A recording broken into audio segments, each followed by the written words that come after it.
صحیح تاریخ نہیں بتائی گئی تو پھر ظاہری بات ہے کہ جو قادیانیوں کی منشا ہے وہی لوگ جو ہیں اس کو درست سمجھیں گے، جس میں ملا سے لے کر لبرل وغیرہ جیسے میں کہتا آیا ہوں وہ جو ان کا بیانیہ ہے وہ سچ مانا جائے گا، لیکن حقیقت ہی کچھ اس سے مختلف ہے۔ دیکھیے، قادیانی جھوٹے ہیں اور اس کے باوجود اپنا خدائی دعویٰ کرتے ہیں، ہماری جماعت خدائی ہے۔ کہاں خدائی جماعت اور کہاں جھوٹ؟ یہ جھوٹ تو شیطان کی صفت ہے۔ بہرحال دیکھیے، میں جیسے پہلے کہتا ہوں، میں اپنی طرف سے اب آپ نے جج کرنا ہے سچا کون اور جھوٹا کون۔ یہ اپنے سامنے انکوائری بک رکھ لیں، اس میں بھی سارا قصور جو ہے وہ انہوں نے ممتاز دولتانہ کے اوپر ڈال دیا ہوا ہے، یہ کہہ کر، یہ تاثر دے کے کہ ممتاز دولتانہ اینٹی قادیانی تھا، قادیانی سے نفرت کرتا تھا اور وہ طاقت لینا چاہتا تھا، اپنا عہدہ بڑھانا چاہتا تھا، اپنا اقتدار لینا چاہتا تھا۔ اس نے مولویوں کو پیسہ دیا، اسلحہ دیا اور ان کو پرتشدد تحریک کے اوپر آمادہ کیا، اور قادیانیوں کے قتل عام کا جو ہے لائسنس دیا۔ یہ وہ ساری چیزیں جو ہیں انہوں نے قادیانیوں کو کور کرنے کے لیے ان کی سازش کو جو مسلمانوں کے خلاف بنائی تھی، مقصد تو صرف یہی تھا کہ پاکستان کے اندر اب کھل کر پاکستان کو قادیانی ریاست بنایا جائے، مخفی طریقے سے، کیونکہ ہم بہت پاورفل ہیں، آرمی ہماری ہے، ادارے ہمارے ہیں، سارے ہمارے تھمب کے نیچے ہیں، تو چلو ایک بہانہ کریٹ کریں۔ اور اس کے بعد کیونکہ 53 کی تحریک سے پہلے جو میں بتا چکا ہوں کہ مرزائیوں نے اپنے لوگوں کو مسلح کرنا شروع کر دیا تھا، انہوں نے نقشے بنانا شروع کر دیے تھے، انہوں نے فیگرز کو پوائنٹ آؤٹ کر دیا تھا، یہ کون ہے، یہ کون ہے، اس کو کیسے مارنا ہے، اس کو کیسے۔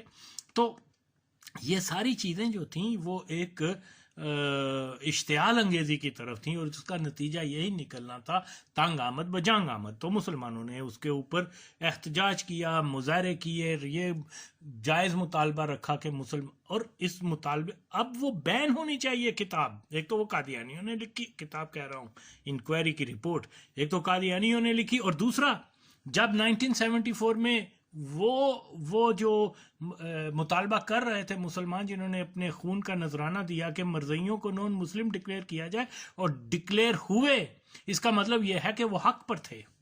اور جو 1953 کے اینٹی قادیانی رائٹس کی جو انکوائری تھی، اس کے دونوں ججز جو تھے وہ قادیانی تھے، قادیانی نواز تھے، اور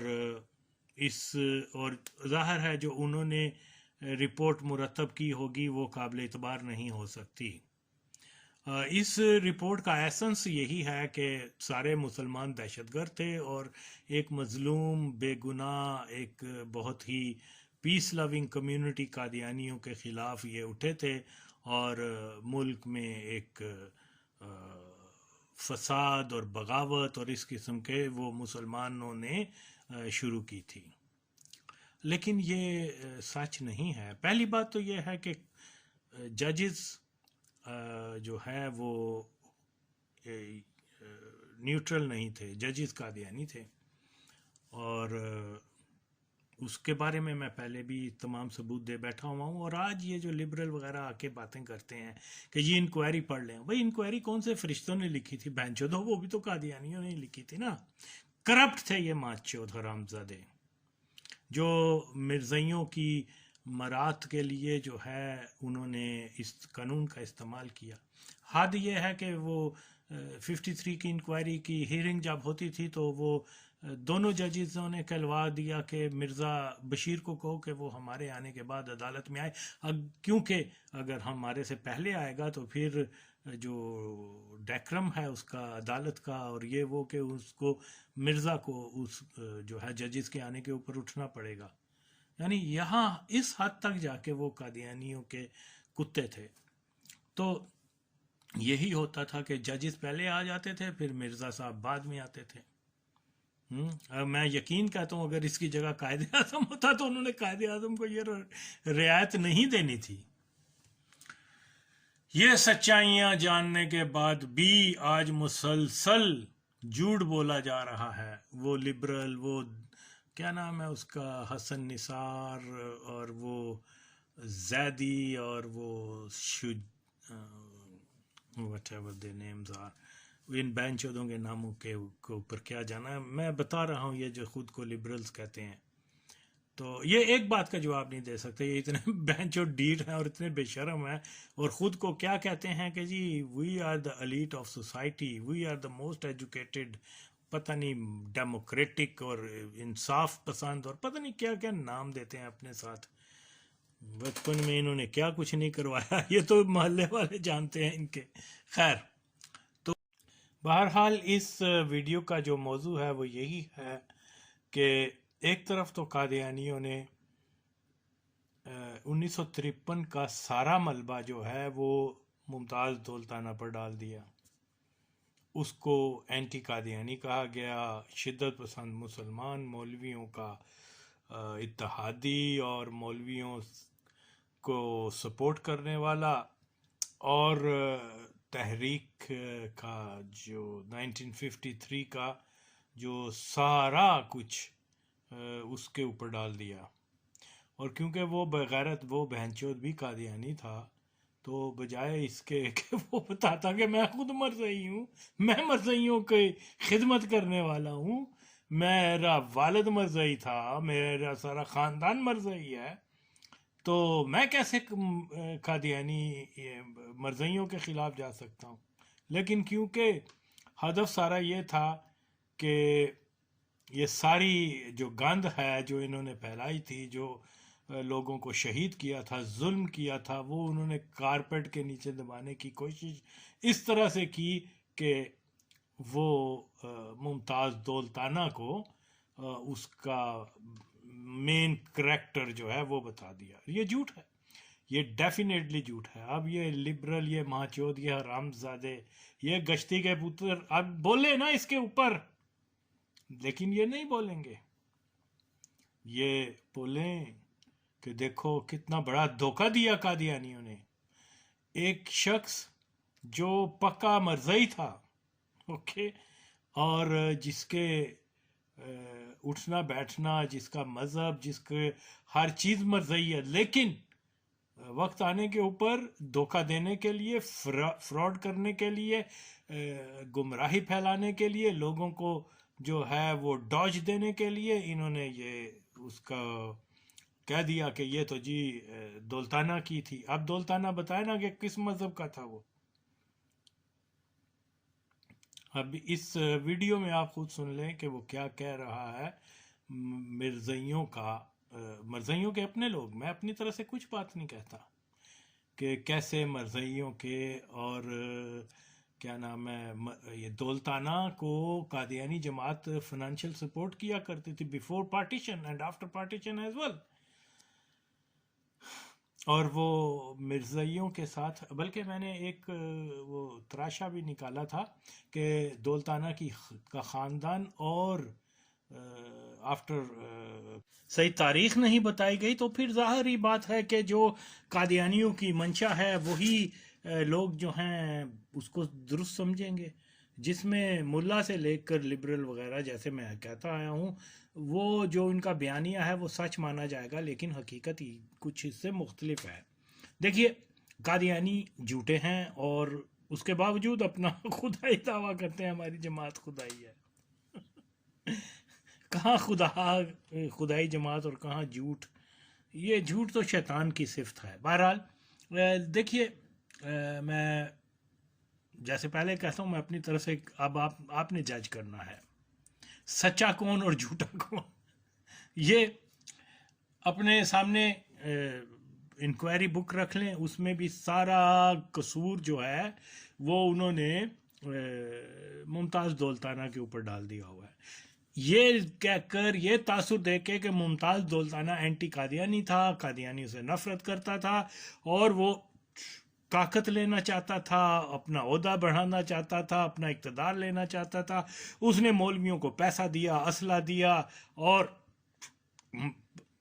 ان کو پرتشدد تحریک کے اوپر آمادہ کیا اور قادیانیوں کے قتل عام کا جو ہے لائسنس دیا، یہ وہ ساری چیزیں جو ہے انہوں نے قادیانیوں کو کور کرنے کے لیے ان کی سازش کو جو مسلمانوں کے خلاف بنائی تھی، مقصد تو صرف یہی تھا کہ پاکستان کے اندر اب کھل کر پاکستان کو قادیانی ریاست بنایا جائے مخفی طریقے سے، کیونکہ ہم بہت پاورفل ہیں، آرمی ہماری ہے، ادارے ہمارے ہیں، سارے ہمارے تھمب کے نیچے ہیں، تو چلو ایک بہانہ کریٹ کریں۔ اور اس کے بعد کیونکہ 53 کی تحریک سے پہلے جو میں بتا چکا ہوں کہ مرزائیوں نے اپنے لوگوں کو مسلح کرنا شروع کر دیا تھا، انہوں نے نقشے بنانا شروع کر دیے تھے، انہوں نے فیگرز کو پوائنٹ آؤٹ کر دیا تھا، یہ کون ہے، یہ کون ہے، اس کو کیسے مارنا ہے، اس کو کیسے۔ تو یہ ساری چیزیں جو تھیں وہ ایک اشتعال انگیزی کی طرف تھیں، اور اس کا نتیجہ یہی نکلنا تھا تنگ آمد بجنگ آمد۔ تو مسلمانوں نے اس کے اوپر احتجاج کیا، مظاہرے کیے، یہ جائز مطالبہ رکھا کہ اور اس مطالبے اب وہ بین ہونی چاہیے کتاب۔ ایک تو وہ قادیانیوں نے لکھی کتاب، کہہ رہا ہوں انکوائری کی رپورٹ، ایک تو قادیانیوں نے لکھی، اور دوسرا جب 1974 میں وہ جو مطالبہ کر رہے تھے مسلمان، جنہوں نے اپنے خون کا نذرانہ دیا کہ مرزائیوں کو نون مسلم ڈکلیئر کیا جائے، اور ڈکلیئر ہوئے، اس کا مطلب یہ ہے کہ وہ حق پر تھے۔ اور جو مرزائیوں کی یہ جو اپر کلاس قادیانی ہیں، ان کے ساتھ ان کے اچھے فیملی ریلیشنز جو ہیں وہ بھی ہوتے ہیں، جیسے ممتاز دولتانہ کا بیک گراؤنڈ بھی جانتے ہیں کہ یہ جاگیردار لوگ تھے، اور اسی طرح سے جلندھر کے جو عمران خان کے ننیال کے قادیانی ہیں وہ بھی ذرا اپر کلاس تھے، اور اس لیے ان کے پرسنل جو تعلقات ہیں فیملی ٹو فیملی بھی بن جاتے ہیں۔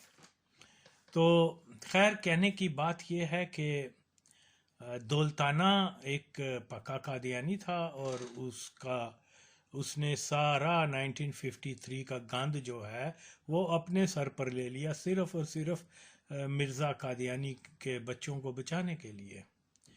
تو یہ انہوں نے قتل کیے، انہوں نے بدماشی کی، پھر فوج نے، پولیس نے مدد بھی انہی کی۔ اسی لیے میں کہتا ہوں کہ ہماری جو فوج ہے وہ پاکستان کے مسلمانوں کے مفاد کے لیے کام نہیں کرتی۔ تاریخ ہے، یہ تاریخ ہے۔ اور جو مادر چود ان کو کہتے ہیں کہ یہ اسلام کے مجاہد ہیں اور یہ ہیں اور وہ ہیں، وہ تلے جھوٹ بولتے ہیں۔ اصل بات تو یہ ہے، یہ قادیان کے مجاہد ہیں، اور یہ قادیانیوں کے لیے ہر چیز کرنے والے ہیں۔ تو میں یہی درخواست کرتا ہوں کہ لوگ ان فیکٹس کی طرف دیکھیے۔ ممتاز دولتانہ کو اس سارے کھیل میں جو ہے وہ مجرم قرار دیا گیا، لیکن اس کے خلاف کوئی اتنے لوگ شہید ہو گئے تھے، لیکن اس کو تو ایک دن جیل بھی نہیں ہوئی، اس کو سزا بھی نہیں ہوئی۔ وہ الٹا پاکستان کا کبھی وزیر بن رہا ہے، کبھی گورنر بن رہا ہے، کبھی وزیر اعلیٰ بن رہا ہے، کبھی سفیر بن رہا ہے۔ ظاہر ہے کہ یہ قادیانیوں کا جو ہے ایک ریاست کے اداروں پہ مکمل کنٹرول ہے۔ ابھی اس کلپ کے بعد ایک کلپ ہے، آپ سن سکتے ہیں اس کی، اگرچہ آواز اس کی درست نہیں۔ یہ کیا نام ہے اس کا، طاہر احمد پٹھی، جس کو جھوٹ کی ہٹی میں کہتا ہوں، اس کنجر کو میں نے کتنے آج سے سال 2 سال پہلے بھی اس کی باتوں کے اوپر اس کو کہا تھا آؤ ان کا جواب دو، اس دلے نے آج تک جواب نہیں دیا، دے بھی نہیں سکتا۔ تو اب یہ سارا کہہ رہا ہے جی کہ وہ دولتانہ کو الزام دے رہا ہے کہ یہ دولتانہ نے قادیانیوں کے خلاف ساری کمپین چلائی تھی 53 میں، جبکہ دولتانہ کیا ہے، قادیانی ہے۔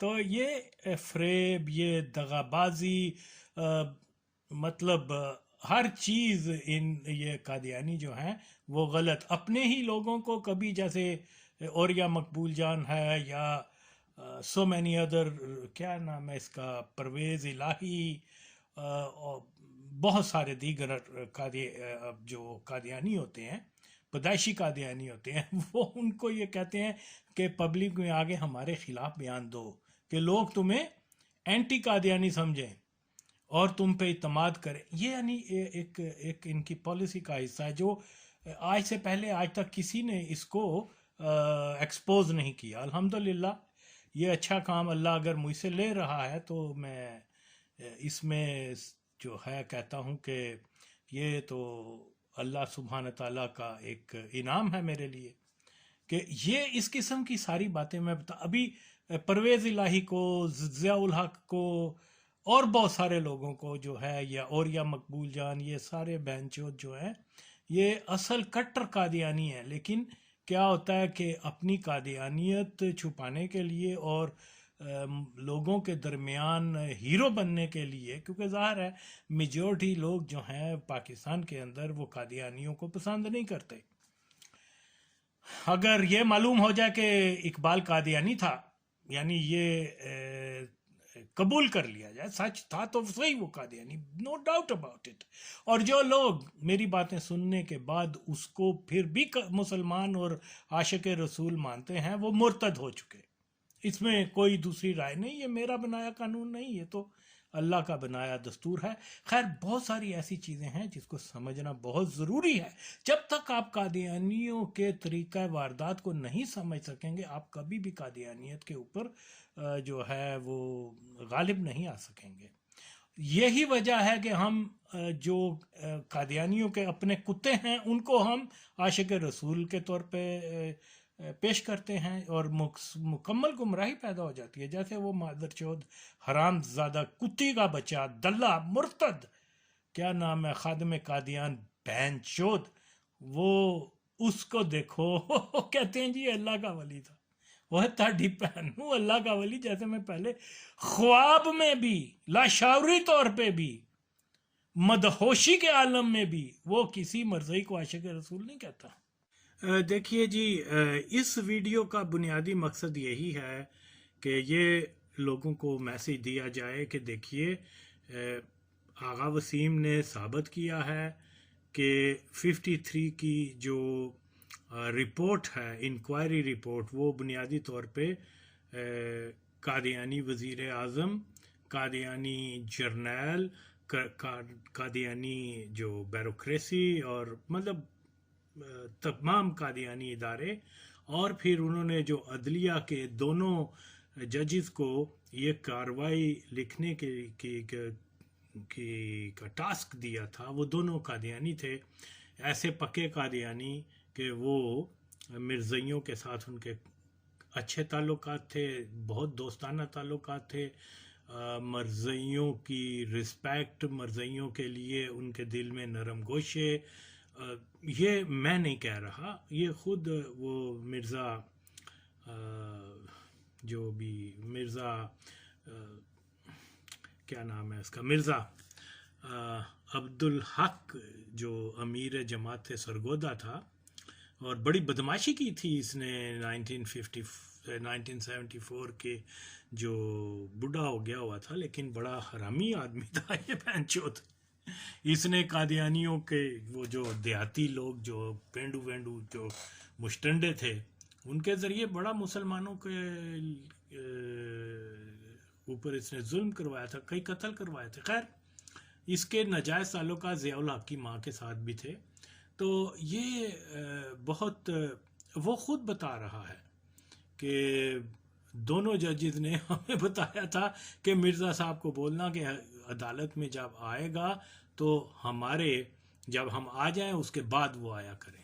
دیکھو یار، اب ایسے دو ججز جو عدالت کا، جو پاکستان کے قانون کی رسپیکٹ نہیں کر رہے، کہ مطلب جو ملزمان ہیں جب وہ ججز کو دیکھ کے ان کے ادب میں کھڑے ہوں، تو یہ خود اب بتا دیں. اب آپ سوچ لیں کہ ایسے لوگوں کی لکھی رپورٹ جو مرزائیوں کے لیے جا کے تو قادیانیوں سے پیسے بھی لیتے تھے، جو یعنی پارٹیشن سے پہلے بھی پارٹیشن کے بعد بھی ان کے سارے تعلقات بہت اچھے تھے مرزائیوں کے ساتھ. تو اب آپ خود فیصلہ کریں. دنیا کی کوئی اسٹیٹ جو ہے ایسے ججز کو تو وہ یہ ٹاسک نہیں دے گی کہ آپ انکوائری کریں جو مذہباً قادیانی تھے اور قادیانیوں کے کتے تھے، اور انہوں نے نہ تو پاکستان کے قانون کی رکھوالی کی، نہ ہی اسلام سے محبت کی، نہ وطن سے محبت کی. صرف اور صرف یہ دونوں بینچود مرزئی ججز نے کیا کیا کہ وہ مرزا قادیانی اور اس کی فیملی کو اور ایک کلٹ کو بچانے کے لیے انہوں نے ایک جھوٹی انکوائری مرتب کر دی. اب مسلمانوں کا دعویٰ ہے کہ 10,000، اور درست دعویٰ ہے، اس لیے یہ نہیں کہ ہمارے بزرگوں نے ہمیں بتایا ہوا ہے کہ کتنا بے شمار لوگوں کو انہوں نے مارا تھا.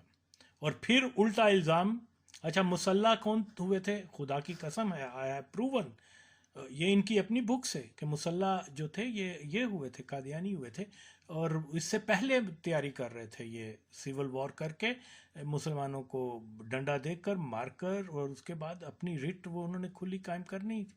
اور جو انہوں نے کی آپ دیکھیے 50s کے 40s 50s 60s میں ٹوٹل پاکستان کا ٹی وی، پاکستان کا ریڈیو، یہ وہ، اور پاکستان کے اخبارات خبریں دے رہے ہیں قادیانیوں کی. تو قادیانی ریاست تو بنا چکے تھے. بہرحال یہ فیکٹس جو ہیں یہ قادیانیوں کے اپنی زبانی میں نے آگے رکھے ہیں. اب ہے کوئی مادر چود حرام زادہ کتی کے پچھتر، یہ دلے، یہ گشتی کے پتر، لبرل بونڈی حرامی کتے آئیں اس کے اوپر پروگرام کریں، آئیں بتائیں کہ اسٹیٹ کے اندر اسٹیٹ کس نے بنائی. ماں چود حرام زادو بولو، گشتی دے پترو، تم لوگ تو صرف پھوسیاں مارتے ہو مادر چودو. میں تمہیں پروف دے رہا ہوں قادیانیوں کے، آؤ اگر تم میں انسانیت ہے، اخلاقی جرت ہے تو ان باتوں کا جواب دو حرامیوں کتو.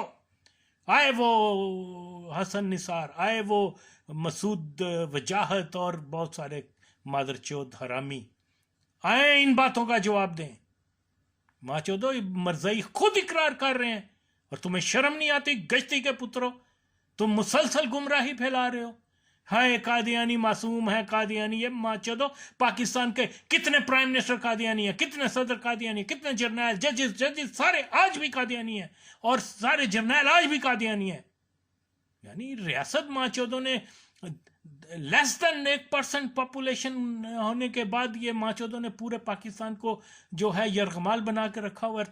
تم ماں چودوں ان کی طرفداری کرتے ہو. یہ غیر انسانی ماں چود رویوں کے مالک کا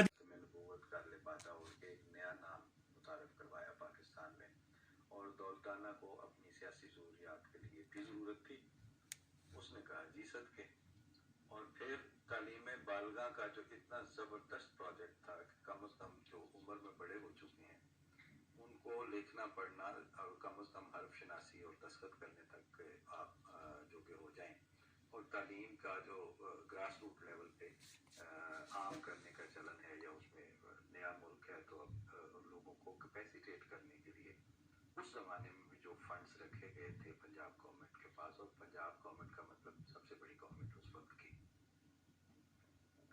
ان فنڈز کو دولتانہ صاحب نے اپنے اس وقت کے سیکرٹریوں کو کیا سن کے، اور وہ ساری تفصیل موجود ہے، تو وہ دلوائے گئے مختلف اخباروں کو وہ پیسے، تاکہ ختم نبوت موومنٹ جو ہے، تحریک تحفظ ختم نبوت، ان کے ملوانوں کی کارروائی کو میڈیاٹائز کر کے پوری رائے عامہ میں آگ لگا دی جائے، اور معاشرے کے سوتر کو تیلی دکھا دی جائے. پیٹرول چھڑکنے کا کام جو ہوگا وہ ملوانوں کا ہوگا، مختلف ضلعوں میں، سرگودا سے لے کے لاہور اور ہر طرف، اور اس کو تیلی دکھائے گا میڈیا.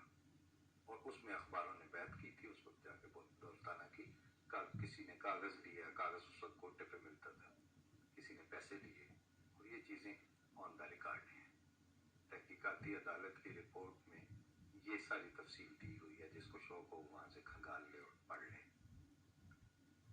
وہاں سے جو کام آپ نے شروع کیا تھا وہ بھٹو تک آتے آتے یہ چسکا پڑ چکا تھا کہ سب سے ایزی اپروچ جو ہے وہ یہ ہے کہ مذہب کے نام پر عوام کو بیوقوف بنایا جا سکتا ہے، اور